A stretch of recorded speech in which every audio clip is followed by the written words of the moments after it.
Hello, everyone, and welcome to another episode of Talk and Transform, the podcast where we discuss topics that matter and help you improve your English along the way. I'm your host, Anna, and today we're exploring a topic that affects every single one of us: the environment. Why should we protect it? Joining me is environmental scientist and passionate advocate for sustainability, Ethan. Welcome, Ethan. Thank you, Anna. It's great to be here. This is such an important conversation to have. Absolutely. The environment is something we often take for granted, but it's the foundation of everything. So, Ethan, let's start with the basics. Why is protecting the environment so critical? Great question, Anna. The environment provides us with the essentials of life: clean air, water, and food.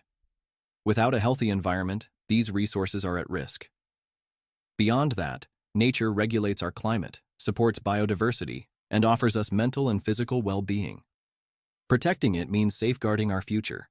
That makes so much sense, but many people feel like their individual actions don't matter. What would you say to them? I'd say that every action counts. Think of it like drops of water filling a bucket. One drop might seem small, but together, they make a big difference. Simple steps like reducing waste, conserving water, and planting trees can collectively have a huge impact. I love that analogy.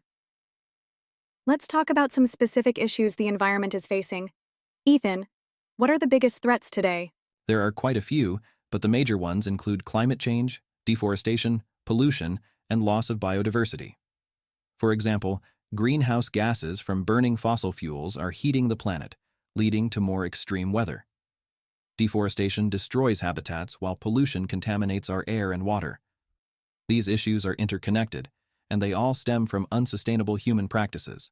That sounds overwhelming. Where do we even begin to address these problems? It can feel overwhelming, but the key is to start small and focus on what you can control.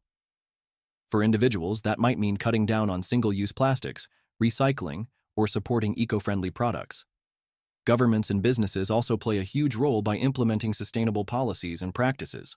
Those are practical suggestions. Let's make it a bit interactive for our listeners. I'll name an everyday activity, and you suggest a more eco-friendly alternative. Ready? Let's do it. Okay, first one. Using plastic bags for groceries. Switch to reusable cloth bags. They're durable and reduce plastic waste. Great. Next, leaving the lights on when you leave a room. Turn them off or invest in energy-efficient LED bulbs. Small changes can save a lot of energy. Last one, throwing away food scraps. Compost them. Composting reduces landfill waste and creates nutrient-rich soil for gardening. Awesome tips, Ethan. Before we wrap up, can you share one inspiring thought or call to action for our listeners? Sure. Remember, the Earth is our home, and it's the only one we have. Protecting it isn't just a responsibility. It's an opportunity to create a better world for ourselves and future generations. So let's take that first step, however small it may seem. Beautifully said, Ethan.